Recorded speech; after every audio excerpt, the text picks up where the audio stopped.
Después, Patri, Ahí estamos. ¿podrías explicar la fórmula del sí por la que obtuviste los valores esos que están remarcados en beneficio?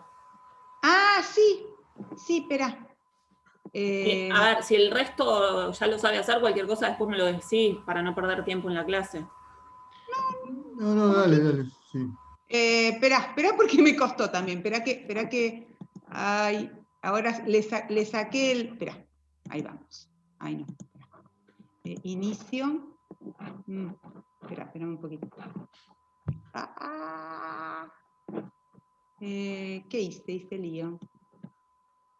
Se sigue viendo, ahí está. No, se ve. Espera que dejo de compartir, perdón, ¿eh? Sí,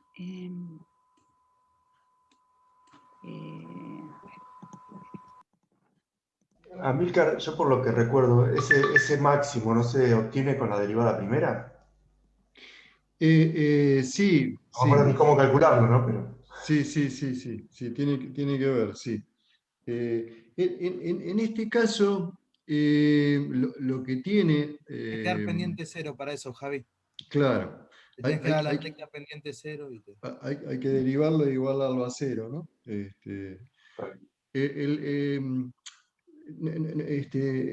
una función de producción, pero que no sigue, como les dije el otro día, es decir, no es la ley de rendimientos decreciente clásica que tiene una curva y después una contracurva y después cae. Es ya, digamos, una curva de producción real, ¿no? Entonces, por eso es que no tiene ni una etapa 1 ni una etapa 3.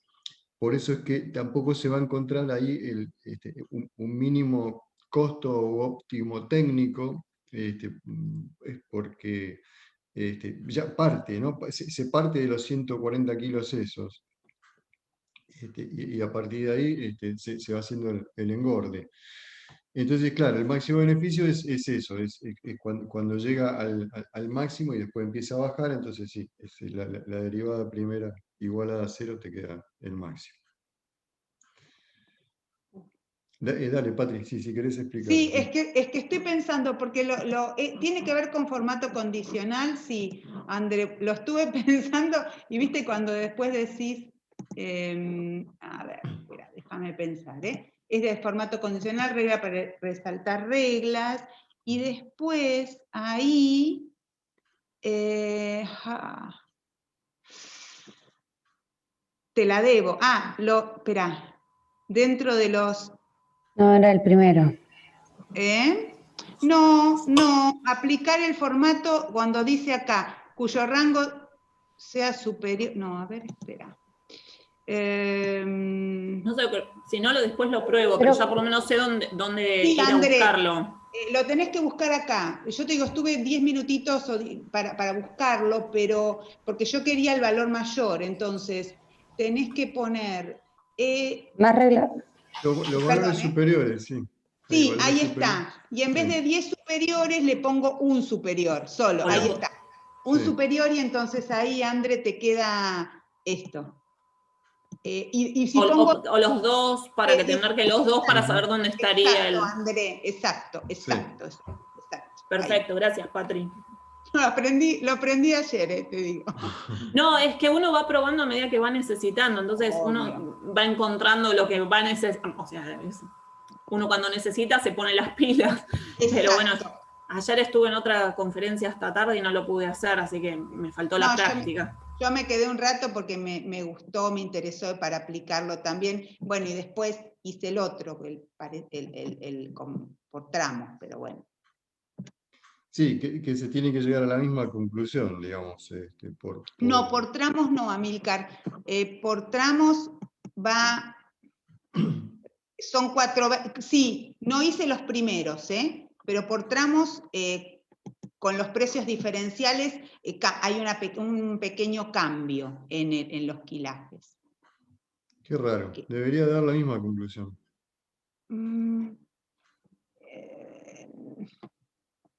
No, porque los precios diferenciales, hay que sentarse más tranquilo, ¿no? Yo lo hice muy rápido, pero...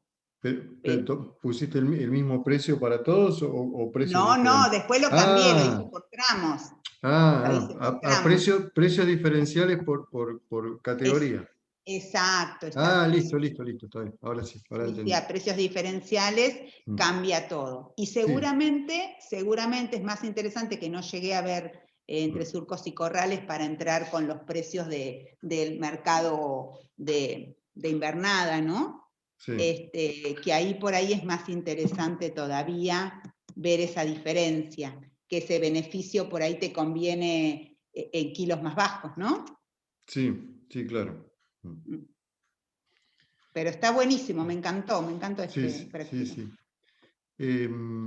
Bueno, creo que a mí me da, ¿cuánto te da el resultado? 360, 360, ¿no? El máximo. 380. ¿O 380? ¿380? Dale. Sí. A ver, deja de compartir, a ver si cuánto me da a mí que no. Dale. Me dio eso también. A mí. Te dio eso, ¿no? A ver. Debería dar, sí. A ver, vamos a ver.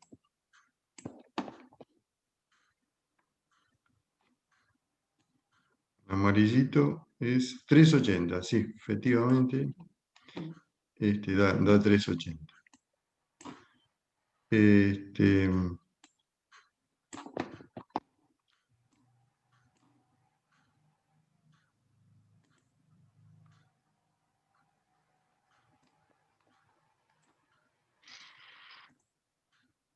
Bueno, hoy el feedlot no te da nada. Si le pones los kilos, el precio de compra... Sí, igual un poco la conclusión no cambia, digamos, por más que te dé negativo, y te van a dar todos los valores negativos, Claro, porque es el el mismo... máximo beneficio va a ser el que menos negativo te dé. Sí. Así que Exacto. es así. Claro. Exacto. Bueno, no, sí, digamos, el cálculo que hizo Patri, digamos, está bien, es el correcto en cuanto a el beneficio. Qué raro.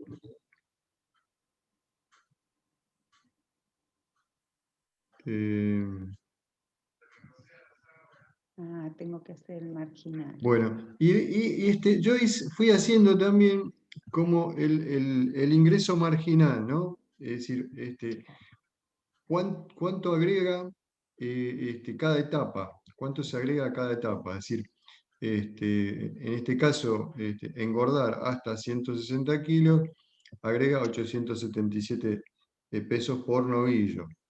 El siguiente 744, bueno, así cada etapa. Hasta que llega un punto en que no se agrega más, es decir, ya pasa a cero. Entonces, ese sería como el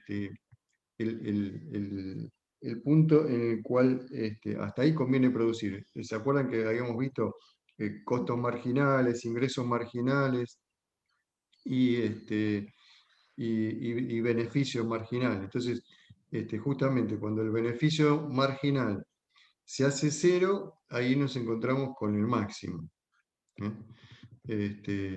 Digamos, sacamos por diferencia el incremento marginal. También se puede sacar el costo marginal, ¿no?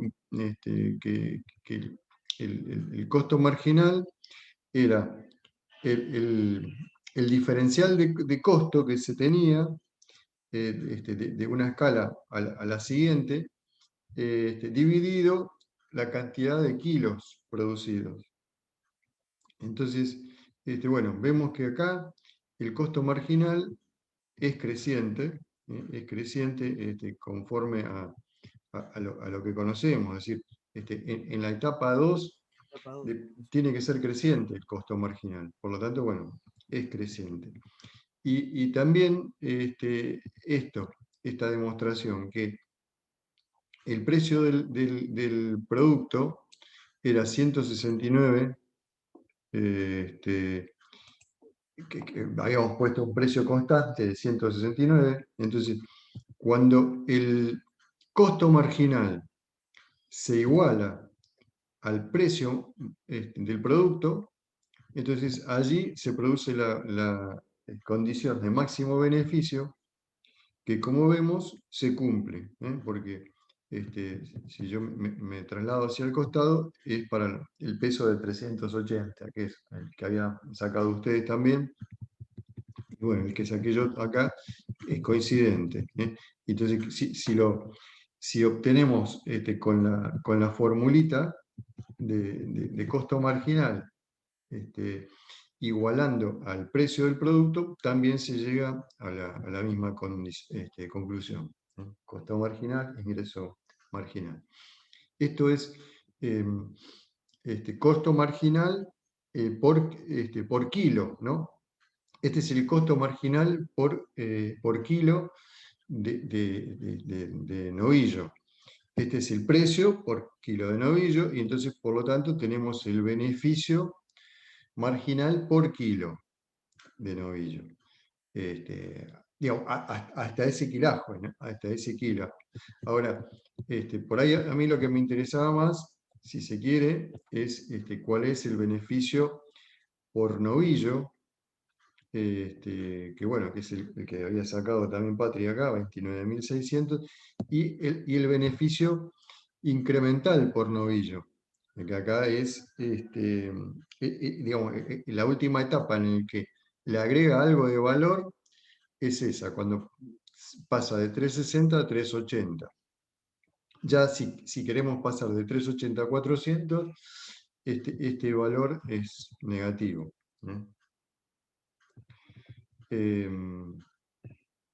Esta situación, además de que estamos trabajando con valores actuales, también es representativa de lo que sucede actualmente, y que, bueno, yo que estoy trabajando en el ministerio, les comento que siempre se le buscan soluciones o incentivos para incrementar el peso de faena, ¿no? Es decir, porque una de las soluciones que habría para los problemas de la falta de carne, que en realidad tampoco son problemas porque hay un cambio de tendencia metido ahí, pero bueno, vamos a aceptar que se podría incrementar la producción de carne,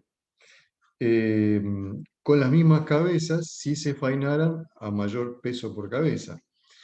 Pero es que al productor, ni al invernador ni al filotero le conviene meter más kilos por cabeza, porque el precio no se lo paga. El precio no se lo paga. Esto si bien está hecho con precios constantes, piensen que en realidad, a medida que el novillo es más pesado, el precio por kilo es más bajo. Es decir, siempre cuanto más livianito es el novillo, es decir, si es novillito, el precio es más caro. Si es un novillito pesado, es más barato por kilo, ¿no? Y si es un novillo, es más barato, y el que menos vale es el novillo pesado. Entonces, fíjense, si a mí me da la conclusión que entre lo que se gasta de alimento, digamos, el costo marginal de cada etapa es mayor, y si encima el precio es menor conforme avanza de categoría, entonces menos me va a dar el margen. Por eso es que, digamos, a los engordadores les conviene sacarse cuanto antes el animal de encima, digamos, la eficiencia de conversión. Fíjense que también la eficiencia de conversión es cada vez menor, porque se necesitan, cada animal necesita comer más kilos para ganar 1 kilo de peso. ¿Por qué? Porque gran parte de lo que consume lo tiene que destinar a mantener su peso. Entonces tiene que comer mucho para mantener su peso y además poder ganar ese kilo adicional. Entonces, sí. Y sumale realidad argentina con inflación. Desde el punto de vista financiero, o sea, por más que uno les presente a los productores el tema de mantener los animales porque son más eficientes con estas fórmulas, el productor te va a decir, y mira, yo necesito deshacerme de los animales, necesito líquido, ¿por qué? Porque me lo come la inflación, con lo cual...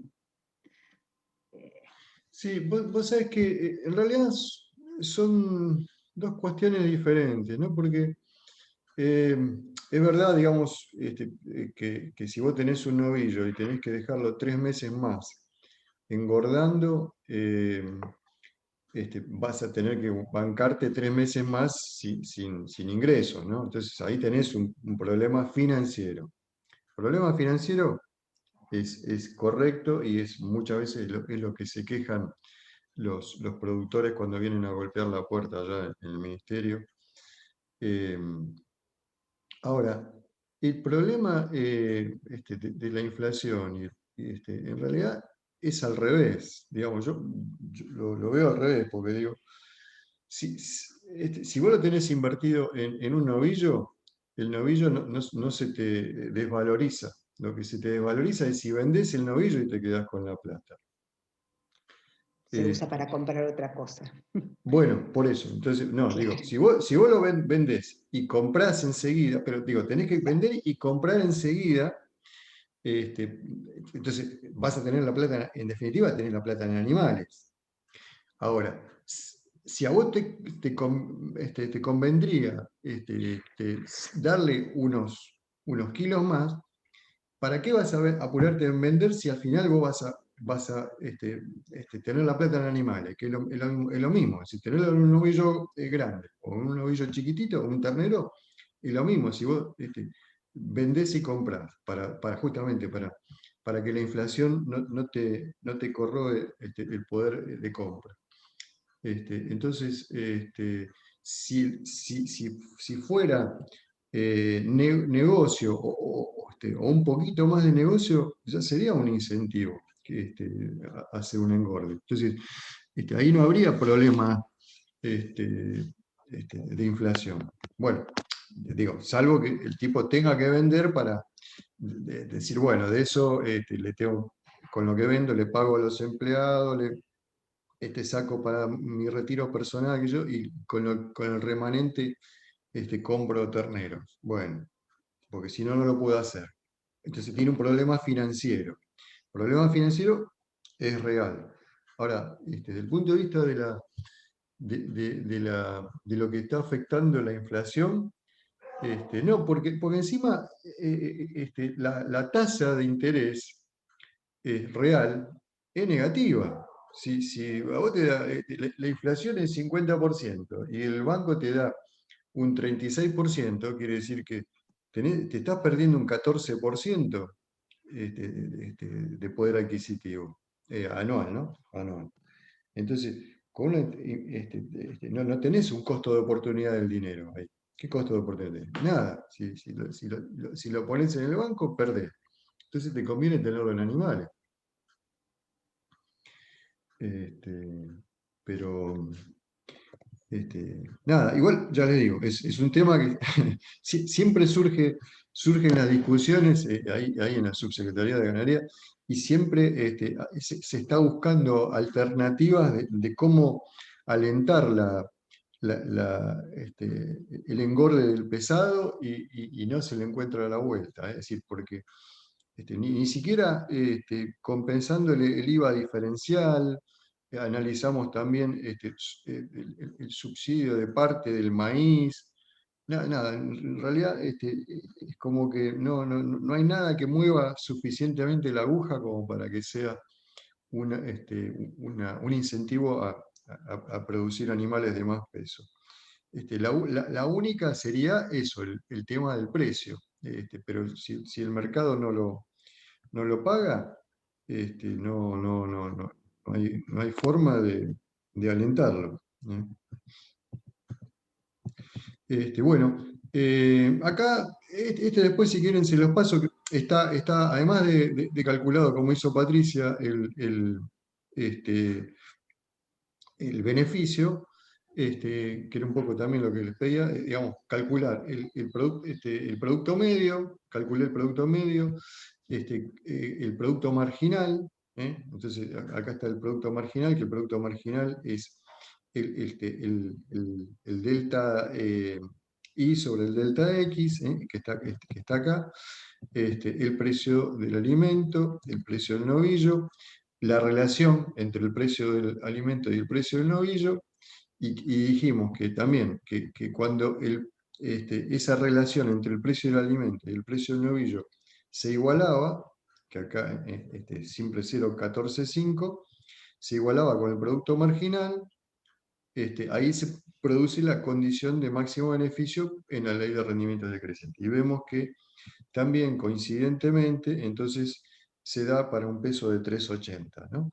Entonces coinciden toda la teoría que hemos estado explicando, ¿no? Es decir, el producto marginal igualado con, con la relación inversa de los precios del consumo del alimento y el novillo, el costo marginal igualado con el precio del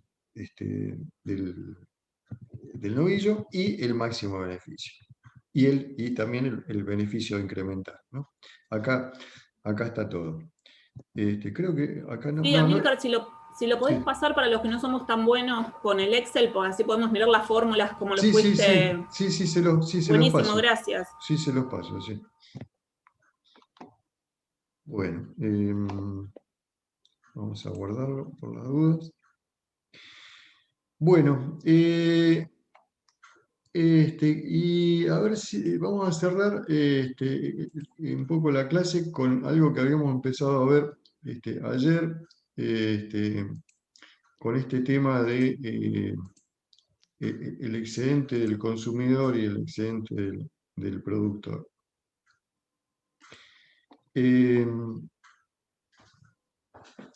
Habíamos visto que bueno, el precio de equilibrio es ese justamente en el que se acuerda entre la demanda y la oferta un precio y unas cantidades determinadas que justamente todo lo que se produce se vende y la demanda lo compra y lo paga. Entonces ahí hay un excedente del productor que es, digamos, de toda la producción o de toda la industria, ¿no? Depende del tipo de producto. Pero Amílcar, estamos viendo el archivo Excel. ¿En serio? Sí, tenés que dejar de compartir y poner la presentación.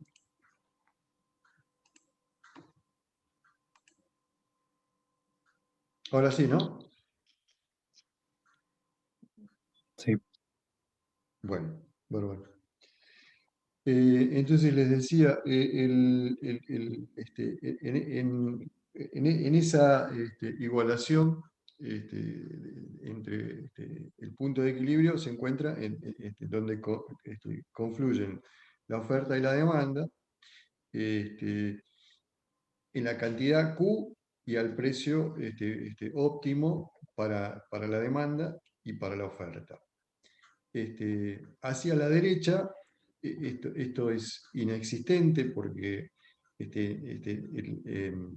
ese precio, a este precio, toda esta gente no compra y estas industrias no ofrecen su producto. Entonces todo esto no existe, es teórico, pero lo que sí existe es hasta acá.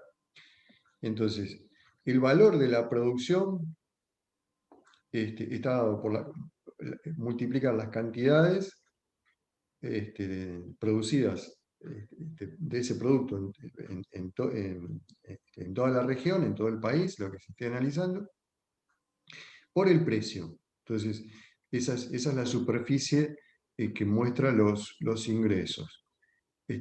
Y como este es la curva de oferta es el costo marginal, entonces todo esto sería costo, y esto sería lo que queda de beneficios. Entonces, lo que se llama justamente el excedente del productor.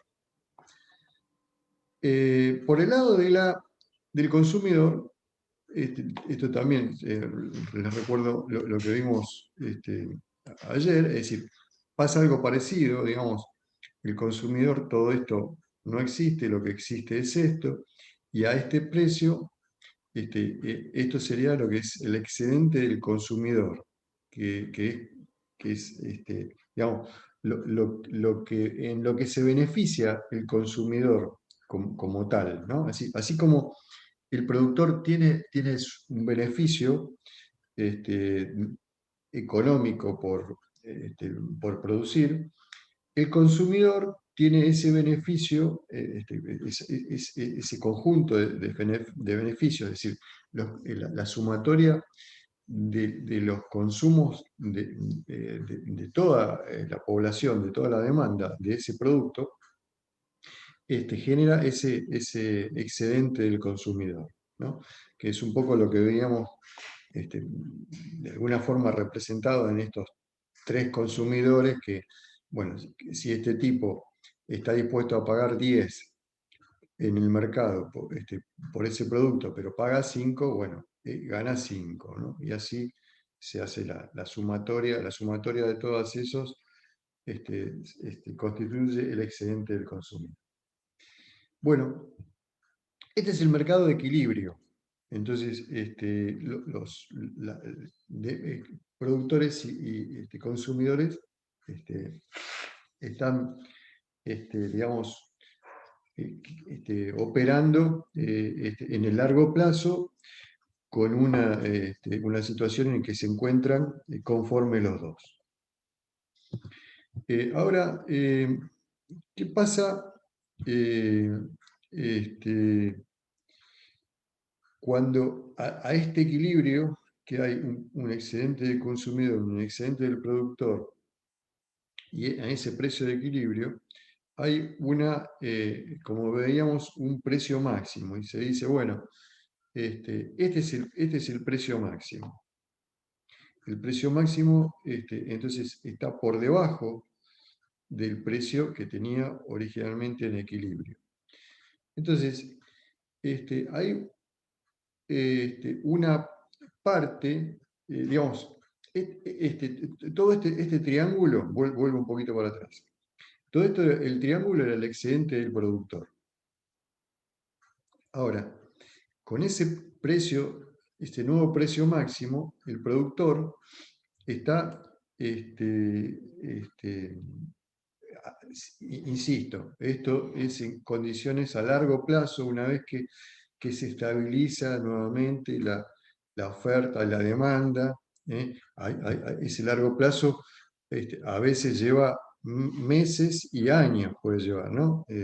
Así que no es, hoy se pone el precio máximo y este es cómo queda de forma inmediata, no. Estamos pensando en un análisis de largo plazo. Entonces, en un análisis de largo plazo, la cantidad que van a producir los productores va a ser esta, porque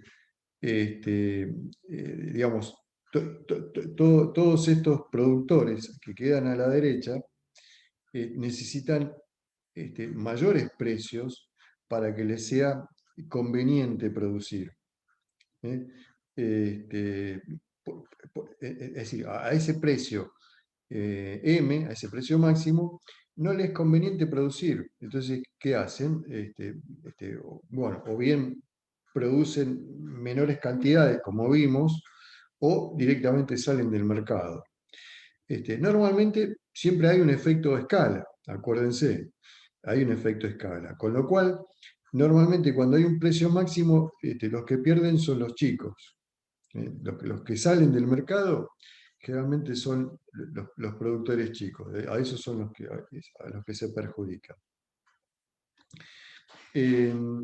Entonces, bueno, el excedente del productor entonces se reduce a este triángulo, y parte, digamos, parte de lo que antes tenía el productor como excedente, entonces lo gana el consumidor, digamos. Ahora, entonces, a lo que tenía el excedente del consumidor original, que era entonces le gana esto que está en naranja más oscuro.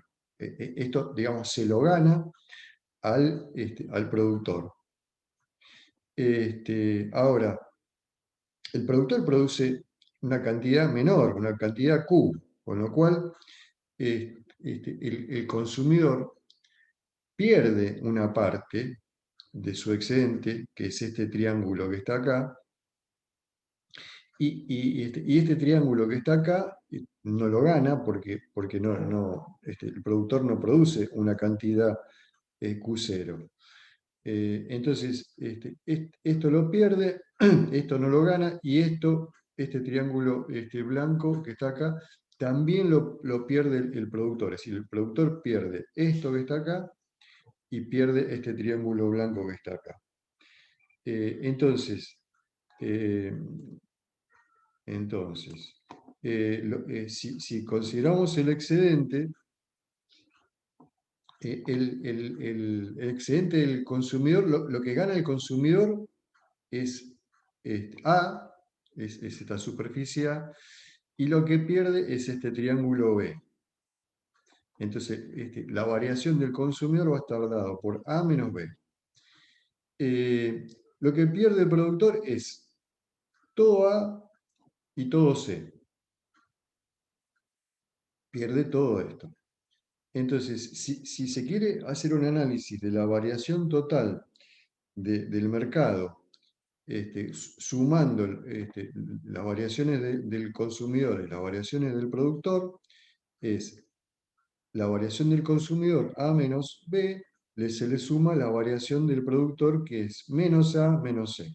Entonces, como vemos en la fórmula, lo que gana el consumidor lo pierde el productor, entonces se simplifica A con A, entonces queda una variación neta de menos B menos C. Entonces, eso es lo que se conoce con el nombre de pérdida irrecuperable de la eficiencia.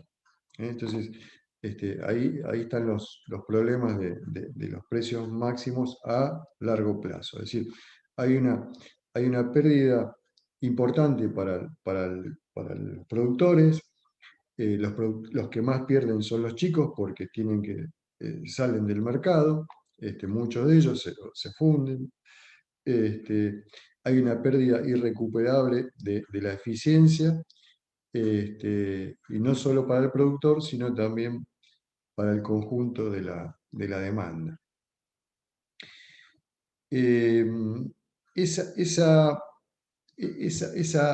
pérdida a veces es mayor o menor, digamos, esa pérdida de los consumidores es a veces mayor o menor, dependiendo de la elasticidad de la curva de demanda, ¿no? Acá estamos otra vez, copié un poco las elasticidades que puede haber en la demanda, ¿no? La demanda de elasticidad unitaria es cuando una variación, por ejemplo, del 10% en el precio, provoca una caída en el consumo del 10%. Entonces ahí se habla de que hay una elasticidad unitaria, ¿no? Que cambia en la misma proporción. Ahora, a veces hay bienes con demanda inelástica, en el cual una variación del 10% en el precio, es decir, una subida en el 10% en el precio, puede provocar una caída en la demanda menor del 10%, por ejemplo, que es el 5%. Entonces quiere decir que son bienes de demanda inelástica. Bienes de demanda inelástica, a mí siempre se me ocurre, bueno, el ejemplo de la leche, que es fundamental para el consumo de los niños. Y también, bueno, obviamente los remedios, ¿no? Es decir, todo lo que es remedio por más que suba el precio, gran parte de ellos, o casi todo, se tienen que seguir comprando por igual. Y hay otros bienes que son de demanda más elástica, ¿no? En el cual el precio original cae sube un 10%, y hay un gran impacto en las cantidades demandadas, ¿no? Normalmente esto tiene que ver con ocio, ¿no? Es decir, o a veces eso, salidas, viajes, ¿eh? O bienes como autos, ¿no? Entonces, un incremento en el precio tiene una gran repercusión en la demanda. Ahora, paradójicamente, si se quiere, el efecto de un control de precios, de establecer precios máximos, tiene un efecto nocivo, más perjudicial cuando la oferta de la demanda es inelástica, ¿no? Es decir, en el conjunto de la sociedad, ¿no? Digo, uno a lo mejor intuitivamente diría, bueno, los bienes que tienen una demanda inelástica son bienes de mayor necesidad, como dijimos, los medicamentos, la leche. Bueno, como ejemplo también hay otros que no tienen tanta necesidad, como los cigarrillos, ¿no? Pero vamos a mirar eso, los medicamentos y la leche, por ejemplo, como bienes de demanda inelástica. Fíjense que un control de precios, cuando la demanda es inelástica, produce una ganancia relativa de la demanda inferior a lo que pierde. Es decir, el triángulo B es más grande que el rectángulo A. Es decir, a ver, los que logran comprar esos medicamentos o esa leche ganan en la superficie A. Pero hay gran parte de la demanda que son los que pierden, porque ahora la cantidad ofertada se redujo de Q2 a Q1. Con lo cual, si uno lo analiza como sociedad, el conjunto de la gente pierde más que algunos ganan. Esa sería un poco la síntesis. ¿Por qué? Porque si la demanda es inelástica, el triángulo B es mayor que el rectángulo A.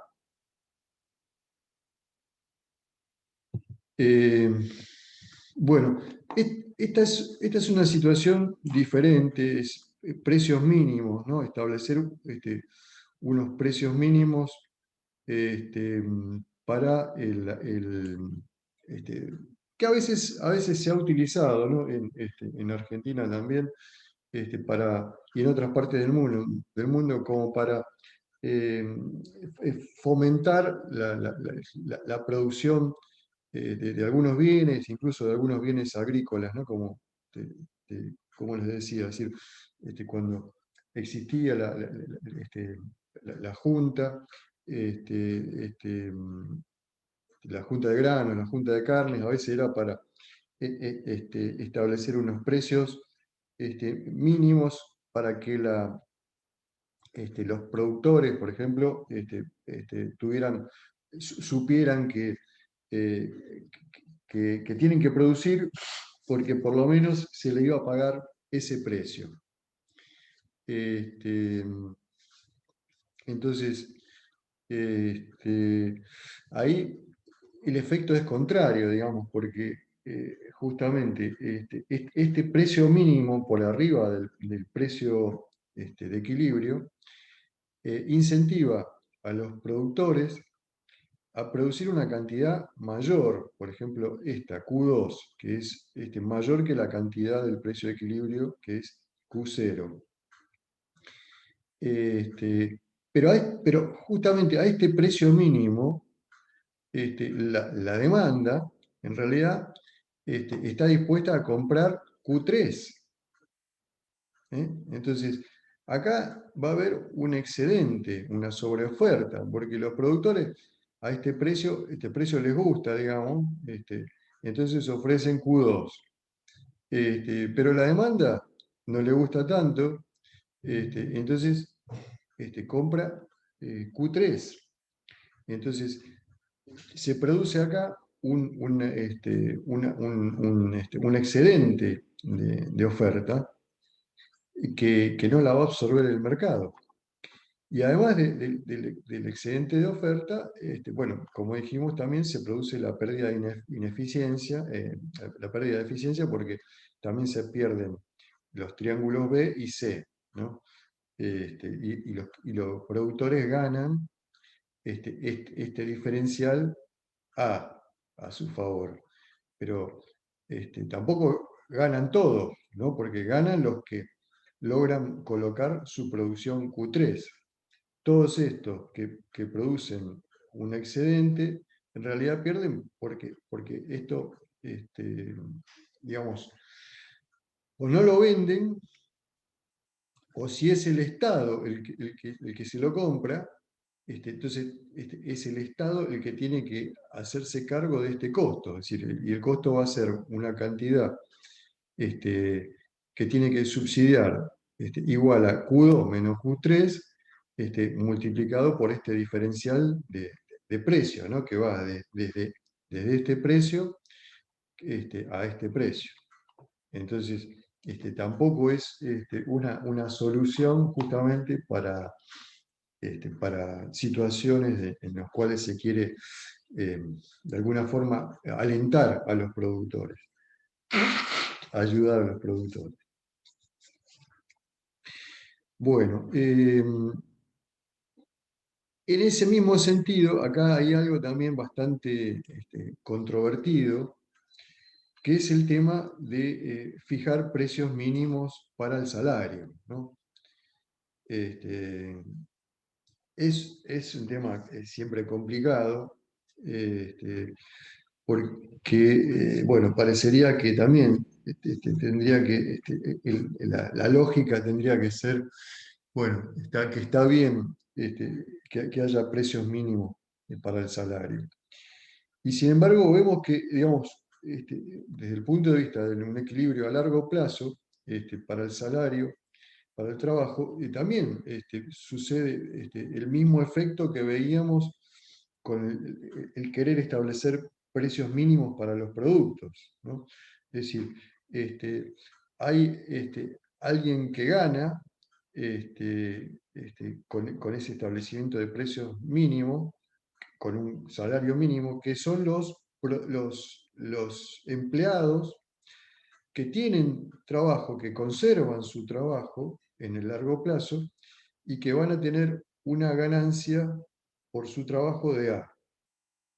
Ahora, paralelamente a eso, va a haber una pérdida para también el conjunto de los trabajadores equivalente a B y a C, y además un desempleo, que es la diferencia entre L2 y L1, porque a este precio habría mucha gente interesada en trabajar o en trabajar adicionalmente, y no logra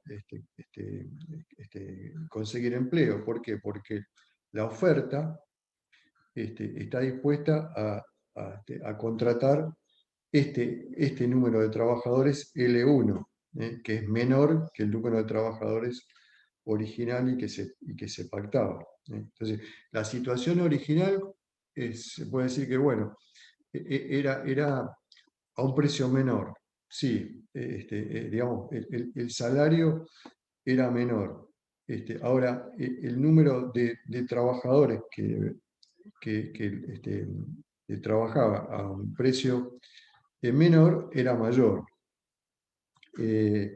Y esto es un poco también lo que da la pauta, digamos, de la facilidad para conseguir trabajo cuando alguien queda desempleado también, ¿no? Es típico también que cuanto mayores son, pasa lo mismo que con el banco, ¿no? Digamos, eso, la confianza o las expectativas. Cuando se intenta forzar una situación para mejor, aunque esa situación se crea que es mejor, en realidad el efecto que produce es contraproducente, ¿no? Nada, también tiro la anécdota, el comentario ese de que nosotros acá en Argentina lo vemos como algo importante, valioso, que haya una indemnización por el despido, ¿no? Vos decís, bueno, estoy trabajando 20 años, te quedás te echan del trabajo y está bien que te indemnicen. Ahora, también es cierto que acá te echan del trabajo y es mucho más difícil conseguir trabajo y es más difícil conseguir si tenés más de 40 años, 50 años, 60 años, cada vez peor.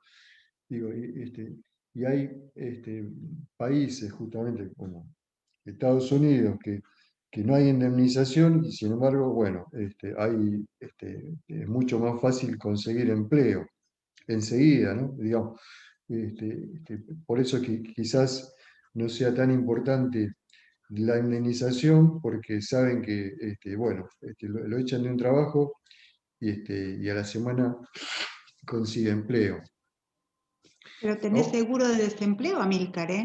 Y No tenés sí, indemnización, sí, pero tenés seguro de desempleo por parte del gobierno, con lo sí, cual es un sí, costo transferido al gobierno, sí, de las empresas al gobierno. no, está bien, pero también es verdad que es por tiempo limitado. Y yo eso me acuerdo Sí. mucho también que en España estaba bueno el esquema, porque el primer año te pagaban todo el sueldo si no conseguías trabajo. El segundo año te pagaban el 60%. El tercer año digamos, te pagaban creo que era el 40 o el 30.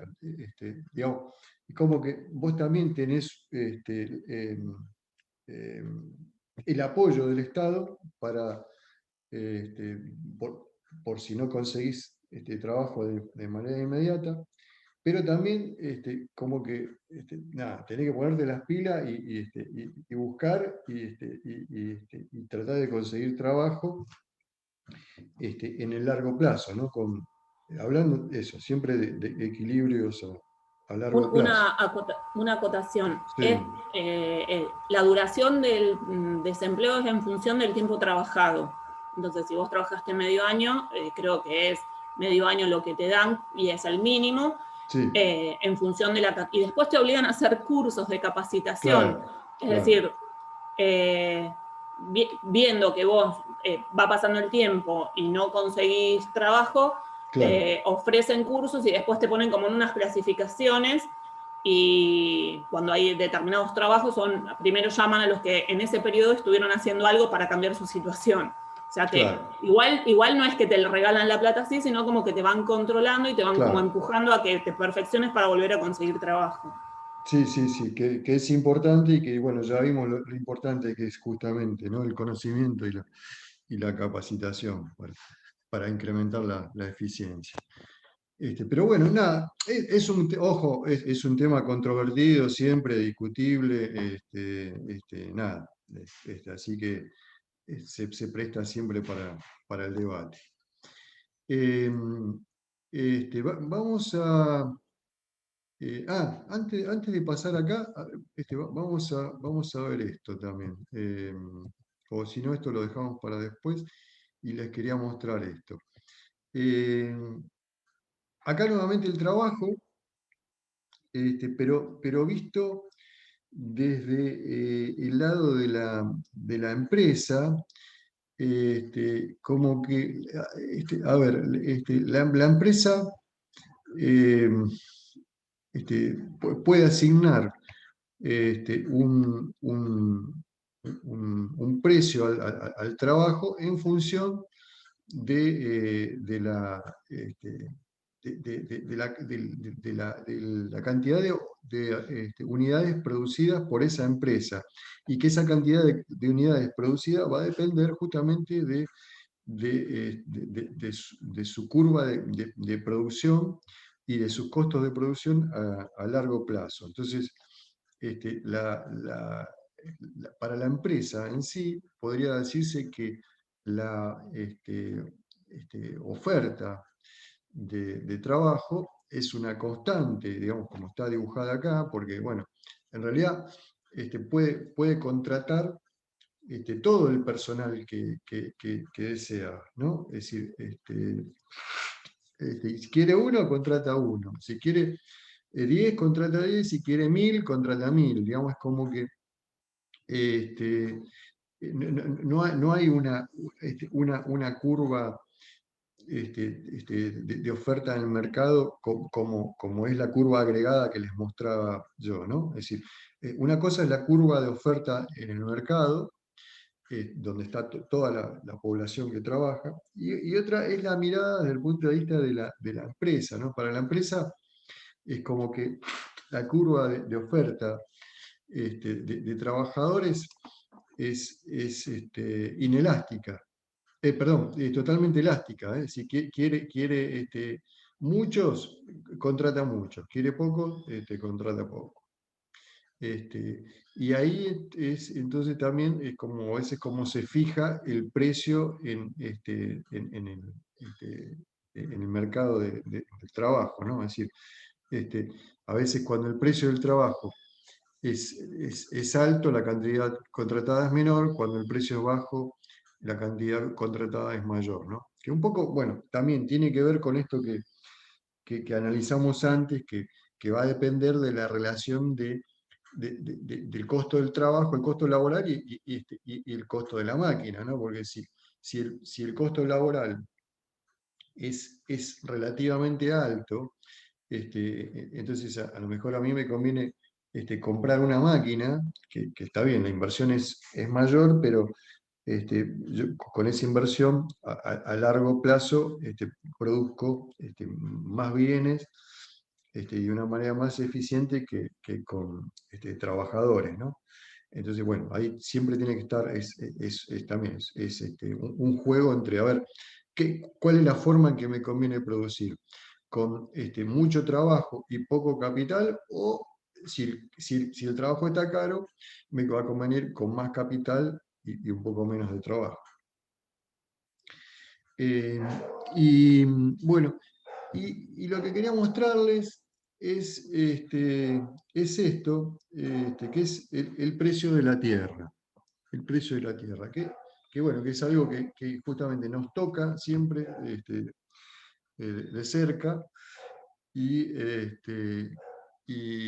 a veces, bueno, también se presta a discusiones, a intercambios de acuerdo al punto de vista en el que se ve.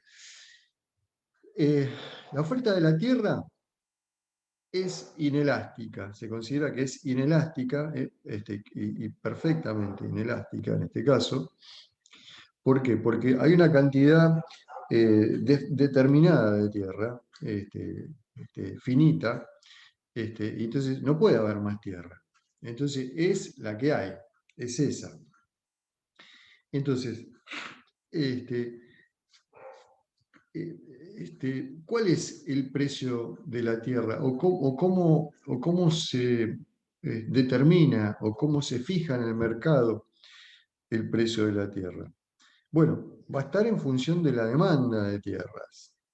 Va a estar en función de la demanda de tierra. Entonces,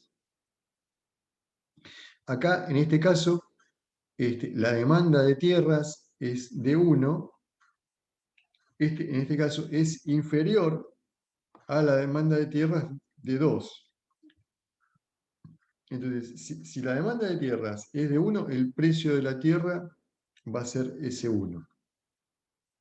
Y si la demanda sube, el precio de la tierra va a ser ese 2.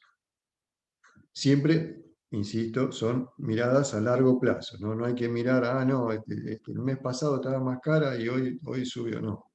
Miradas a largo plazo.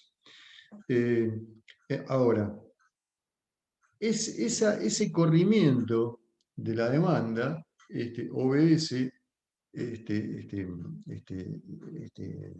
sobre todo en el sector agropecuario, que el que nosotros conocemos bien, a lo que se puede hacer con la tierra y a veces es relación directa del precio en el mercado del bien que